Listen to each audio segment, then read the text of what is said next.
Hello, welcome to Do It Yourself channel. Today I will show you where to find the option and how to set up exercise mode in Samsung Galaxy S22. To look for our exercise mode options, we need to go to settings, then in modes and routines, we have default exercise mode. To set it up, we have to go to here, start, and we have few options here. We can choose our mode to be active while application is active.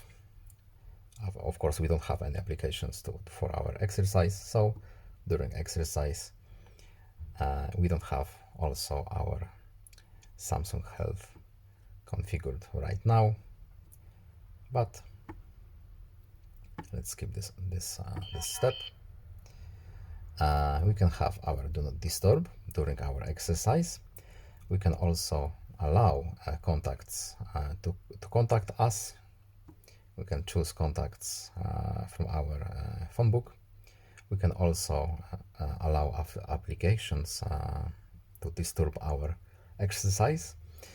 Next, of course, we can change a few options here, play music, media volume, etc.